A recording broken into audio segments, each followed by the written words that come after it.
Rasa tak terbalas episode 31. Robby mengembungkan pipinya dengan ekspresi kesal. Aduh, kalian semua ini kenapa sih? Kenapa nggak ada yang percaya padaku? Apa begini cara kalian memperlakukan teman masa kecil dari TK? Bima mengerutkan kening. Aku bahkan nggak ingat pernah main bareng kamu di TK. Niko tertawa. Aku aja udah lupa makan siang kemarin apa, dan kamu mau aku ingat seseorang dari TK? Robby mengabaikan candaan mereka dan beralih ke Julian dengan nada serius. Aku nggak bohong. Aku udah berhenti dengan bisnis narkoba. Soal pengiriman ini, kasih aku 2 hari. Aku bakal cari tahu siapa dalang di balik semua ini. Julian menatapnya sejenak sebelum menjawab. 2 hari. Kalau kau bisa buktiin kalau kau nggak terlibat, aku bakal lepasin kamu. Kalau nggak, aku serahkan kamu ke Marcel. Mata Robby membelalak mendengar nama itu, wajahnya berubah panik.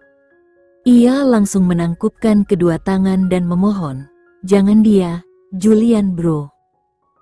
Tendang aku, pukul aku, terserah. Tapi tolong, jangan libatkan si Marcel. Dia tuh psikopat asli. Meski Robby sendiri adalah sosok yang ditakuti di dunia bawah, ia tahu betul reputasi Julian yang jauh lebih bersih dan berbahaya. Namun, pengalaman buruk setahun lalu ketika anak buah Julian menangkap rekan-rekannya bersama barang selundupan bernilai triliunan membuatnya jera. Saat itu, Robby sempat berada di bawah pengawasan ketat Julian, dan Marcel lah yang bertanggung jawab merawatnya. Bagi Robby, itu adalah pengalaman yang tak ingin ia ulangi lagi. Menghormati hubungan masa lalunya dengan Robby, Julian mengingatkan Marcel untuk sedikit menahan diri. Mematuhi arahan itu, Marcel hanya bermain-main dengan mengupas sedikit kulit Robby, memberi sedikit pelajaran. Setelah 2 hari menyandera Robby, Julian akhirnya melepaskannya dengan sebuah peringatan tegas. Dia memperingatkan bahwa jika Robby kembali terlibat dalam penyelundupan narkoba, Marcel akan diberi izin untuk mengurusnya tanpa ampun. Kamu beruntung Marcel nggak ada di sini sekarang, kata Niko sambil tertawa kecil. Robby menghela napas lega. Kenapa kalian harus terus berteman dengan orang gila seperti itu?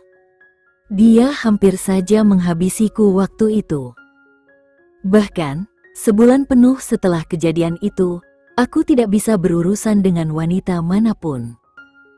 Bima mengernyit heran, kenapa? Apa Marcel melakukan sesuatu yang buruk padamu? Robby mendesah dan menjawab, bagaimana kamu berharap aku bisa mendekati seorang wanita setelah melalui pengalaman mengerikan itu? Niko menatap Robby sambil mengangkat alis. Hah, apa yang spesial dari tubuhmu itu sampai harus dibanggakan? Spesial, Bung. Wanita manapun bakal menggilainya, oke? Jawab Robby dengan penuh percaya diri. Julian memotong percakapan. 2 hari, ucapnya tegas, mengingatkan kembali batas waktu yang sudah ditetapkan. Robby mengangguk patuh. Baiklah, aku akan mengurusnya dalam 2 hari. Kalau begitu, aku permisi dulu. Apa kau akan pulang jalan kaki? Canda Bima. Robby tersenyum bangga. Tidak, aku harus mempersiapkan diri untuk besok. Ada wanita cantik yang akan menemaniku malam itu. Niko terkekeh, kasihan wanita itu. Robby hanya tertawa, dia akan merasakan momen terbaik dalam hidupnya besok. Pastikan pria pemikat ini dikawal keluar dari sini, William, ujar Bima dengan nada serius. Hei, siapa yang kau sebut pemikat? Aku nggak mencari wanita-wanita itu, mereka datang sendiri, jawab Robi sambil tersenyum penuh percaya diri. Oh, dan apa alasan bagus yang mereka miliki untuk melakukan itu? Tanya Nico sambil mengangkat alis. Robi tertawa kecil dan menjawab, "Yah, mereka masing-masing punya alasan. Misalnya, wanita yang akan datang besok memintaku untuk mengikuti suaminya malam ini dan melaporkan keberadaannya padanya." Bima tampak sedikit bingung. "Dan jika kau melakukan itu, dia akan, ya, bersenang-senang denganmu?" Robi terkekeh, tepat sekali. Kadang aku heran, kenapa sih wanita mau sampai seperti itu? Untuk apa repot-repot membuntuti suami sendiri? Julian memotong dengan nada tegas, "Bawa dia keluar dari sini, kalau tidak, aku sendiri yang akan membuatnya bungkam." Robi cemberut, pura-pura tersinggung. "Astaga, bro, setiap kali kita bertemu, kalian selalu memperlakukanku begini. Aku kan teman TK-mu dulu." Nico mendesah. "Serius, Robi? Berapa kali kau akan mengulang-ulang soal masa kecil itu?" "Robi, bukan Novan." "Namaku Robi, bukan Novan," jawab Robi dengan ekspresi main-main. Ia lalu berbalik dan melambaikan tangan pada mereka. "Oke, bro, aku pergi dulu ya. Jangan terlalu merindukanku," katanya sambil pura-pura melempar ciuman ke arah mereka sebelum akhirnya pergi bersama William. "Toko es krim, Marcel, kamu mau rasa yang mana?" tanya Jenny. Menatap berbagai rasa yang ada, Marcel bertanya, "Apakah mereka punya es krim rasa warna merah?" Jenny mengerutkan kening dan bertanya, "Mengapa merah?" Marcel menepukkan kedua tangannya dan berkata, "Kakak, aku suka warna merah." Jenny tertawa dan berkata, "Baiklah, kalau begitu aku akan memesan es krim red velvet untukmu dan coklat untukku." Marcel pergilah dan tanyakan kepada sopir rasa apa yang dia suka. Marcel menganggukkan kepalanya dan berkata, "Baiklah, kakak." Ketika Marcel keluar dari ruang tamu, sopirnya sudah berdiri di luar. Nona Jenny bertanya, "Rasa apa yang kamu sukai?" Sopir itu berpikir sejenak dan berkata, "Rasa vanila juga cocok." "Saya tidak suka vanila." "Pilih yang lain saja," kata Marcel. Sopir itu mengerutkan kening dan berkata, "Apa maksudmu dengan tidak menyukainya?" "Saya yang akan memakannya, jadi itu pasti sesuatu yang saya suka." Marcel menyipitkan matanya, dan hendak mengatakan sesuatu ketika dia mendengar seseorang berteriak. Sopir dan Marcel berbalik dan melihat sekelompok pria menindas seorang wanita. Marcel menyeringai dan berkata, "Kamu masuklah dan bawa Nyonya Bos keluar." "Anda mau kemana?" tanya sopir itu. Sambil meretakkan buku-buku jarinya, Marcel berkata, "Pantas saja tanganku gatal hari ini." Sopir itu menelan ludah karena takut. Dia tahu bagaimana Marcel sebenarnya. Karena takut dia akan jatuh ke laut, sopir itu memegang tangannya dan berkata, "Kamu tidak boleh pergi." Sambil menatapnya dengan tajam, Marcel berkata, "Lepaskan." Sopir itu menggelengkan kepalanya dan berkata, "Tidak. Anda tidak boleh ke laut." Marcel menyipitkan matanya dan berkata, "Aku tidak ingin menyakitimu, jadi tolong jangan ikut campur dan lepaskan aku." Sopir itu tidak menjawab panggilan dan berkata, "Nona Jenny ada di dalam, jangan membuat keributan di depannya." "Apa yang terjadi?" tanya Jenny. Sopir itu melepaskan tangan Marcel dan berkata, "Nyonya Bos ini." Jenny menyipitkan matanya. Sambil menunjuk ke arah sekelompok pria, dia bertanya, "Apa yang terjadi di sana?" Marcel tersenyum nakal dan berkata, "Kakak, bolehkah aku pergi dan membantu wanita itu? Kenapa kau bertanya? Pergi saja dan bantu dia. Jenny mendorongnya ke depan. Sopir berkata, Nona, alangkah baiknya jika saya pergi dan menolong wanita itu.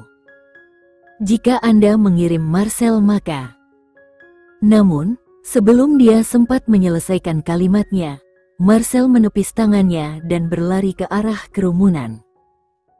Jenny mengangkat alisnya dan bertanya, kenapa? Apakah ada yang salah dengan Marcel? Anda tidak mengenalnya, Nona M. Dia berbahaya. Saat dia mengamuk, tidak ada yang bisa menghentikannya, jawab sopir itu dengan khawatir. Di luar kedai es krim, seorang wanita cantik dengan usia yang mirip Jenny dikelilingi oleh sekelompok 10 hingga 11 pria. Serahkan tasnya padaku, ujar salah seorang pria. Sambil memegang tas itu erat-erat, wanita tersebut menjawab, saya tidak punya apa-apa di dalam tas ini. Kalau kamu mau uang, saya bisa menariknya di ATM, tapi saya tidak bisa memberikannya kepada kamu. Lelaki itu tertawa sinis dan berkata, apakah kamu pikir kami bodoh? Sambil meletakkan tangannya di bahunya, lelaki kedua berkata, lupakan soal uang dan tas. Lihat saja cewek ini. Aku ingin mencicipinya. Wanita itu menepis tangan pria tersebut dan berkata, jangan berani-berani menyentuhku. Pria kedua menyeringai dan mencengkeram lengan bajunya, lalu menariknya ke bawah dengan kekuatan besar. Ah, teriak wanita itu sambil memegang lengan bajunya yang robek. Pria itu menangkap lengan bajunya yang lain dan hendak melakukan hal yang sama. Namun tiba-tiba sebuah tangan besar mendarat di bahunya. Berhentilah sebelum terlambat, ujar suara dingin itu. Pria itu menyentakkan tangannya dan berkata, siapa kau berani menghentikanku? Kau ingin sesuatu yang Sebelum lelaki itu sempat menyelesaikan kalimatnya, dia tergeletak di lantai dalam keadaan tidak sadarkan diri. Ceka, lemah sekali, ucap Marcel sambil menyeringai. Melepas mantelnya, Marcel meletakkannya di bahu wanita itu. Sambil menunjuk ke arah Jenny dan sopir, dia berkata, pergilah dan berdirilah di samping kakak perempuanku. Wanita itu menganggukkan kepalanya dan segera berlari menuju Jenny. Jenny meletakkan tangannya di bahu wanita itu dan bertanya, apakah kamu baik-baik saja? Wanita itu tersenyum dan menganggukkan kepalanya. Sopir itu menepuk bahu Jenny dan berkata dengan suara panik, Nona, Anda harus menghentikan Marcel atau dia akan membunuh mereka. Jenny mengerutkan kening dan saat tatapannya tertuju pada Marcel, dia membelalakan matanya karena terkejut. Semua pria itu kini tergeletak di tanah sambil mengerang kesakitan, sementara Marcel menendang salah satu dari mereka dengan marah. Marcel berhenti, teriak Jenny. Mengabaikan perintah Jenny, Marcel terus memukul mereka. Jenny bergegas ke arahnya, menangkap lengannya dan berkata, apakah kau berencana untuk membunuh mereka? Aku bilang berhenti. Kesal dengan suara tiba-tiba yang memintanya berhenti, Marcel menoleh. Jenny menelan ludah karena takut saat melihat matanya yang berapi-api. Marcel yang kekanak-kanakan dan nakal tidak terlihat dimanapun saat ini. Alam bawah sadar Jenny mengambil langkah mundur. Di sisi lain, ketika Marcel melihat kakak perempuannya berdiri di belakangnya, sifat nakalnya kembali mengambil alih sifat berapi-apinya. Ketika Jenny menyadari keganasan tatapan matanya perlahan menghilang, dia menepuk bahunya dan bertanya, apakah kamu baik-baik saja? Marcel tersenyum nakal dan berkata, ya, kakak, aku baik-baik saja. Ayo kita pergi makan es krim. Menunjuk ke arah orang-orang yang setengah mati tergeletak di tanah, Jenny bertanya, tapi mereka? Marcel terkekeh dan berkata, mereka tidak mati. Aku hanya melukai mereka. Mereka akan selamat. Jenny menelan ludah dan berkata, kita harus menyerahkan mereka ke polisi. Marcel terkekeh dan berkata, tidak perlu, Kak. Mereka sudah belajar dari kesalahan mereka. Mulai hari ini, mereka akan berpikir 2 kali bahkan sebelum menyentuh perempuan. Jenny menepuk kepalanya dan berkata, kamu melakukan pekerjaan dengan baik. Marcel tersenyum senang dan berkata, kakak, aku sudah melakukan pekerjaan dengan baik. Boleh aku minta 2 sendok es krim? Jenny tertawa dan berkata, baiklah, aku akan memberimu 3 sendok. Marcel menepukkan tangannya dengan gembira dan berkata, baiklah, baiklah, ayo berangkat. Tunggu sebentar, kata Jenny. Berjalan ke arah wanita itu, Jenny tersenyum dan berkata, biarkan sopirku mengantarmu pulang. Wanita itu tersenyum dan berkata, terima kasih banyak atas bantuanmu, tapi tak apa-apa, saya akan naik taksi saja.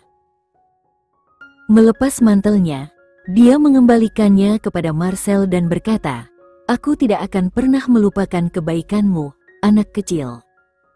Terima kasih. Kau seharusnya mengenakan mantel itu. Gaunmu, kata Marcel. Sambil melilitkan mantelnya sekali lagi, wanita itu berkata, sebenarnya saya baru saja tiba di daerah Surabaya beberapa jam yang lalu. Barang bawaan saya hilang di bandara. Oh, jadi kamu baru di daerah ini? Tanya Jenny. Wanita itu tersenyum dan berkata, bukan hal baru. Saya pernah tinggal di sini beberapa tahun yang lalu. Kurasa kau tidak punya apapun untuk dikenakan. Jadi, apa yang akan kau lakukan sekarang? Tanya Jenny. Wanita itu berpikir sejenak dan berkata, saya rasa saya harus membeli sesuatu untuk dipakai. Hei, apakah Anda tahu di mana saya bisa menukar dolar Amerika saya di sini? Sopir itu berdeham dan berkata, ada tapi jauh dari sini. Wanita itu tersenyum dan berkata, baiklah. Kalau begitu saya pamit dulu. Saya tidak akan pernah melupakan kebaikan Anda ini. Terima kasih banyak. Menyusuri jalur setapak di taman yang rimbun, Jenny memandang wanita itu dengan seksama. Dari penampilannya, jelas bahwa Alisa bukanlah sembarang orang. Pakaian bermerek yang dikenakannya serta perhiasan yang berkilau menambah kesan anggun, membuat Jenny yakin bahwa Anna memiliki latar belakang yang menarik. Senyumnya lebar saat dia mengajak, kenapa tidak ikut bersamaku? Kau bisa berganti pakaian di tempatku dan nanti check-in ke hotel setelah itu. Alisa membalas dengan senyuman ramah, oh, aku tidak mau merepotkanmu. Aku bisa mengurus diriku sendiri. Jenny meletakkan tangannya di bahu Anna dan berkata lembut, tapi pakaianmu tidak cocok untuk saat ini, dan keamanan juga penting. Lagi pula, mungkin sulit menemukan tempat penukaran uang pada jam-jam seperti ini. Akan lebih baik jika kau ikut denganku. Apakah kamu yakin? Tanya Alisa dengan keraguan. Jenny tersenyum dan menariknya menuju mobil. Ayo, kita pergi. Dari kejauhan, Marcel berteriak, kakak, es krimku. Ups, hampir saja aku lupa, jawab Jenny, menjulurkan lidahnya dengan lucu. Dia kembali menatap Anna dan bertanya, boleh tahu namamu? Namaku Alisa, jawab wanita itu. Senang bertemu denganmu, Alisa. Namaku Jenny. Jadi, apakah kamu ingin es krim? Tanya Jenny dengan antusias. Ya, tentu saja, jawab Anna, matanya berbinar. Jenny mengangguk, kalian berdua tunggu di sini ya. Marcel dan aku akan membeli es krim untuk semua orang. Lalu, dia berbalik kepada sopir dan bertanya, rasa apa yang kau mau? Sebelum sopir itu sempat menjawab, Marcel berteriak, dia bilang dia mau es krim rasa merah. Sopir itu terkejut, kapan? Cukup bicaranya. Ayo, kakak, potong Marcel. Alisa, kamu mau rasa apa? Tanya Jenny. Blueberry, jawab Alisa dengan senyum lebar. Baiklah, tunggu sebentar, kata Jenny sebelum melangkah masuk ke ruang tamu bersama Marcel. Di taman yang indah, Yuda dan Farah berjalan beriringan, bergandeng tangan dengan penuh kebahagiaan. Mari kita duduk sebentar, ajak Yuda lembut. Farah mengangguk, dan saat mereka tiba di bangku taman, Yuda mengeluarkan sapu tangan untuk menyeka bangku tersebut. Farah tertawa kecil, kamu tidak perlu repot-repot begitu. Yuda tersenyum hangat. Aku hanya ingin pacarku duduk di tempat yang bersih. Lihat betapa perhatian pacarmu ini. Farah mencubit pipinya dengan manja. Iya, kamu memang pacar terbaik. Daniel tertawa pelan, dan kamu adalah pacar terbaik di dunia. Farah melingkarkan lengannya di lengan Daniel dan menyandarkan kepalanya di bahunya, merasakan ketenangan di dekatnya. Setelah beberapa saat, Daniel menarik napas panjang. Farah, lusa aku harus pergi untuk perjalanan bisnis. Farah mengangkat kepalanya. Berapa lama? Yuda mengusap rambutnya dengan lembut. Belum pasti, bisa jadi seminggu, atau bahkan sebulan. Farah menghela napas dalam-dalam, lalu mengangguk mengerti. Baiklah. Farah memegang wajahnya dengan kedua tangan, menatap dalam matanya. Farah, meskipun kita baru sebulan bersama, kamu sudah menjadi bagian yang sangat penting dalam hidupku. Aku benar-benar tidak bisa membayangkan hidup tanpamu. Suaranya semakin lembut dan dalam. Ketika aku membayangkan masa depan, aku selalu melihatmu di sisiku sebagai istriku. Aku ingin menjalani seluruh hidupku bersamamu, memberikan segalanya untukmu, dan membangun keluarga yang penuh cinta bersamamu. Farah menutup matanya, mencoba menahan air mata yang hampir jatuh karena haru. Yuda mengecup kening Farah dengan lembut, lalu berkata, aku melakukan semua ini demi kita. Sebagai satu-satunya putra ayah, aku memikul tanggung jawab besar. Ayah ingin aku segera menjadi CEO, tapi aku harus membuktikan kemampuanku pada dewan direksi terlebih dahulu, dan itu memang wajar. Sudah berbulan-bulan aku bekerja keras, dan sekarang aku akhirnya mendapat kesempatan untuk menunjukkan kemampuan sebenarnya. Jika aku berhasil dalam proyek ini, tak akan ada lagi yang meragukan kemampuanku. Ayah juga sudah semakin tua. Aku ingin ia bisa menikmati masa tuanya dengan tenang tanpa beban. Dia telah bekerja keras untuk aku dan kakakku, dan sekarang waktunya dia menikmati hidup. Berjongkok di hadapan Farah, Yuda memandangnya dalam-dalam. Semua ini juga untuk masa depan kita. Aku ingin menjadi pria yang layak untukmu dan keluargaku. Jadi, Nona Farah, maukah kau menungguku sampai aku kembali? Air mata mulai membasahi pipi Farah. Sambil memegang wajah Daniel, ia berkata dengan lembut, dasar bodoh. Tentu saja aku akan menunggumu. Bahkan jika itu berarti setahun, aku akan tetap di sini menunggu. Yuda berdiri dan kembali duduk di bangku, menarik Farah ke dalam pelukannya. Dengan lembut, ia mengusap air mata Farah, menyeka air mata yang mengalir di pipinya, kemudian mengecup pipi kirinya, disusul dengan yang kanan. Perlahan, wajahnya semakin mendekat ke arah bibir Farah. Farah memejamkan mata, menahan gugup yang perlahan melingkupinya. Saat bibir mereka hampir bertemu, Yuda mendadak mundur. Mengecup keningnya lagi, Yuda berkata, "Besok aku ingin mengajakmu ke kencan yang spesial." Farah membuka matanya dan tersenyum. Apa yang membuatnya spesial? Yuda tersenyum misterius. Kau harus menunggu untuk mengetahuinya. Menggenggam tangannya, ia melanjutkan, kemanapun kau ingin pergi, aku akan selalu menyertaimu. Di luar toko es krim. Setelah beberapa menit, Jenny dan Marcel keluar sambil masing-masing memegang 2 kon es krim. Jenny menyerahkan es krim blueberry kepada Anna sambil tersenyum. "Ini, nikmati es krimmu."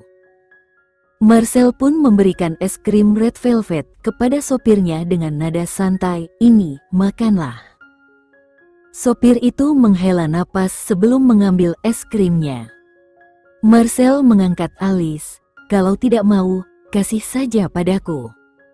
Jenny menepuk tangan Marcel sambil berkata, "Kamu sudah punya 3 skup di konmu sendiri." Marcel hanya tersenyum lebar, dan mulai menikmati es krimnya dengan puas. Alisa terkikik sambil menunjuk, hidungmu kena es krim." Marcel mengerutkan dahi, "Hidung? Apa maksudmu?"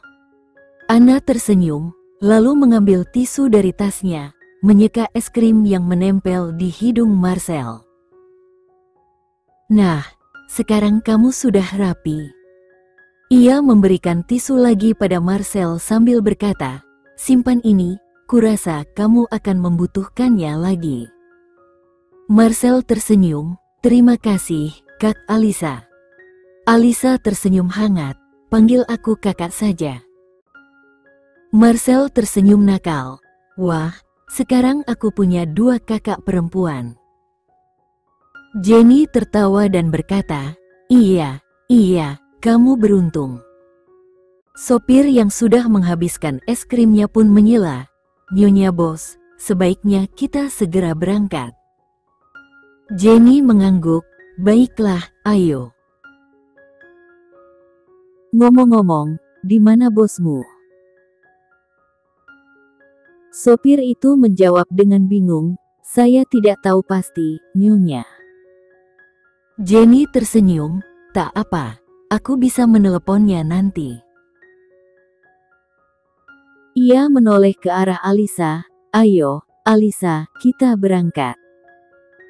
Alisa mengangguk dan naik ke mobil bersama Jenny, siap melanjutkan perjalanan. Setelah menghabiskan es krimnya, Marcel mengusap perut sambil tersenyum, "Terima kasih, Kak." "Enak sekali." Jenny tersenyum hangat, "Kalau kamu suka, nanti aku sering ajak kamu ke sini lagi, ya?" Marcel mengangguk antusias. Jenny lalu menoleh ke arah Anna, "Jadi, Alisa, kamu bekerja di bidang apa?" Alisa tersenyum, "Saya seorang dokter, tepatnya seorang ginekolog." "Wah, keren." "Kebetulan, teman suamiku juga dokter," sahut Jenny dengan penuh semangat. Alisa mengangguk sambil tersenyum, "Oh, jadi kamu sudah menikah, ya?"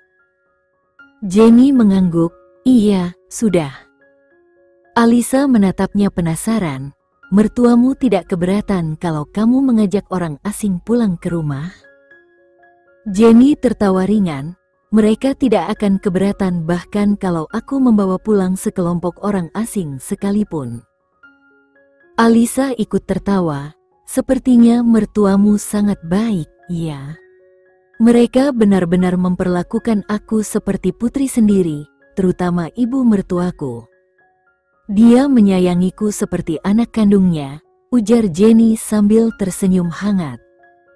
"Kamu benar-benar beruntung, kata Alisa dengan nada kagum. Kalau kamu sendiri? Sudah menikah? Tanya Jenny. Alisa tersenyum tipis, belum. Lalu, apa yang kamu lakukan di Amerika? Tanya Jenny, penuh rasa ingin tahu. Saya melanjutkan studi di sana dan juga sempat bekerja di Amerika, jawab Alisa. Mengapa memutuskan kembali? Jenny bertanya, menatapnya penuh perhatian. Alisa tersenyum lemah. Ada banyak hal yang harus ku selesaikan di sini, dan aku sudah lama ingin kembali. Kebetulan, aku juga mendapat pekerjaan di rumah sakit lokal, jadi kuputuskan untuk menetap di sini. Jenny menangkap ada nada melankolis dalam suara Alisa, seolah ada sesuatu yang lebih dalam ceritanya. Sampai di sini, Nona, kata sopir dengan sopan. Jenny mengangguk, tersenyum ramah, kamu boleh pulang sekarang. Terima kasih untuk hari ini. Marcel ikut menimpali, Kak, aku juga mau pamit. Jenny tersenyum lagi, baiklah. Jangan lupa mampir ya. Marcel menganggukkan kepala dengan senang hati. Alisa, yang masih berdiri di dekat mereka, tersenyum dan berkata, jaga dirimu, anak kecil. Terima kasih untuk hari ini. Marcel tersenyum nakal, dan memberi anggukan kecil sebelum melangkah pergi. Saat Jenny dan Alisa keluar dari mobil, Anna tercengang melihat rumah megah yang berdiri di depannya. Ini rumahku, jelas Jenny dengan tenang. Alisa memperhatikan lebih dekat dan bertanya, ini kan rumah keluarga Baskara? Jenny mengangguk, benar sekali. Alisa menatapnya dengan sedikit bingung, apakah kamu ada hubungan dengan Julian? Jenny tersenyum hangat, dia suamiku. Tapi bagaimana kau bisa mengenalnya? Sebelum Alisa sempat menjawab, sebuah mobil lain berhenti di depan rumah besar itu. Julian keluar dari mobil dan, setelah melihat siapa yang berdiri di samping Jenny, tampak sedikit terkejut. Julian merapikan jasnya, melangkah mendekat dengan tenang, dan berkata, lama tak jumpa, Alisa. Alisa hanya terdiam, terpaku melihat Julian berdiri di hadapannya. Jadi, kalian berdua sudah saling kenal? Tanya Jenny, masih sedikit terkejut. Saat itu, Bima baru saja keluar dari mobil dan langsung memucat ketika melihat Alisa. Dengan canggung, ia menutup pintu mobil dengan kasar, mengumpat pelan, sial. Dari dalam mobil, Nico terdengar menggerutu, hei, apa yang kau lakukan? Biarkan aku keluar. Dengan kesal, dia membuka pintu dan melangkah keluar. Menatap Julian dengan ekspresi tajam, Alisa bertanya, dia juga ada di sini? Julian hanya mengangkat bahu, tersenyum tenang, apa menurutmu? Bima cepat-cepat mendekati mereka, memasang senyum penuh nostalgia pada Alisa. Sudah lama sekali, Alisa. Bagaimana kabarmu? Sebelum Alisa sempat menjawab, seseorang lagi keluar dari mobil.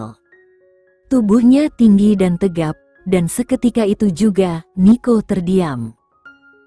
Pandangannya terkejut, seolah tak percaya pada sosok yang berdiri di depannya, seseorang yang ingin dia temui bahkan dalam mimpinya yang terakhir. Jantung Alisa berdegup kencang melihat sosok di depannya.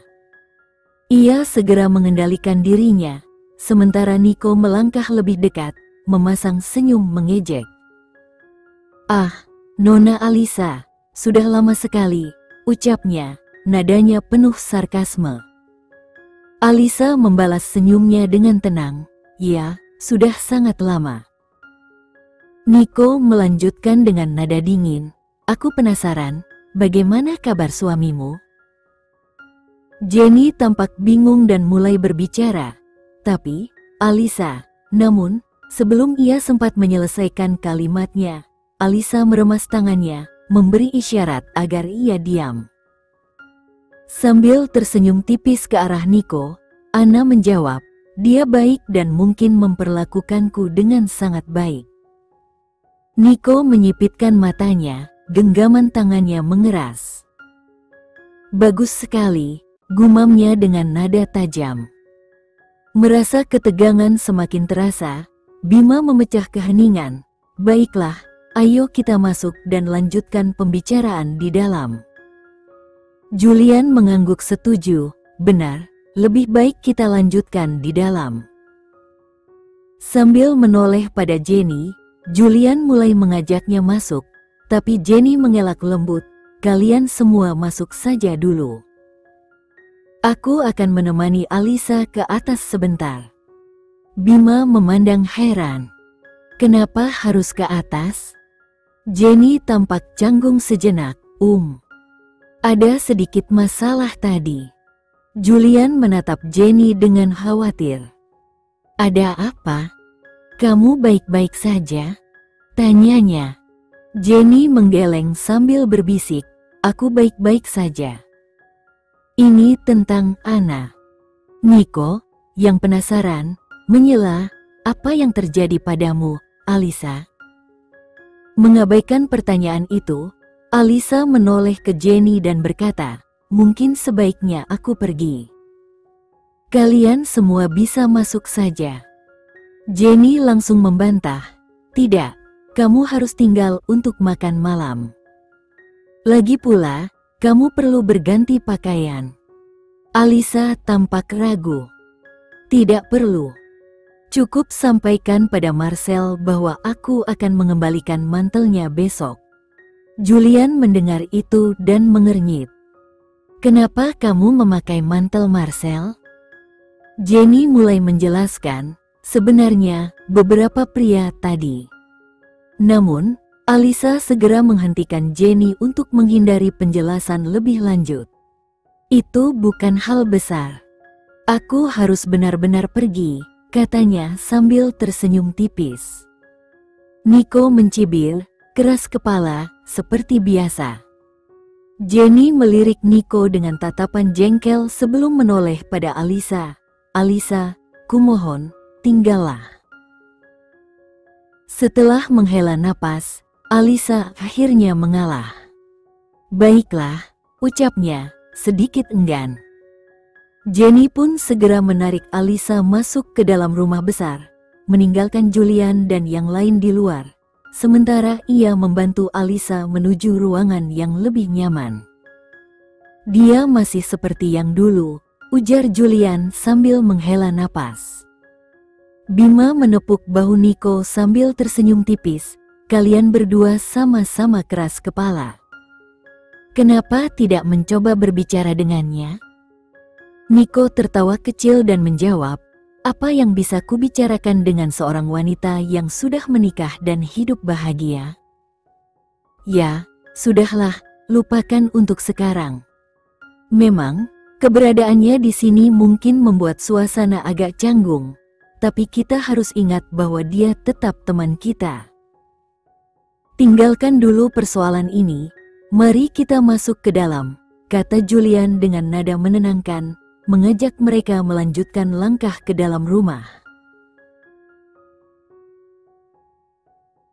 Sekian dulu ya video kali ini, kita lanjutkan lagi videonya di lain waktu. Oh iya, bagaimana menurut kalian? Semoga bisa sedikit menghibur kalian semua. Untuk teman-teman yang baru nonton, jangan lupa subscribe ya, hehehe. Dan kalau teman-teman ada yang ingin gabung langganan, bisa langsung gabung saja untuk dapat fitur yang menarik dan sedikit membantu Mimin. Terima kasih banyak sudah menonton, sampai jumpa lagi, bye.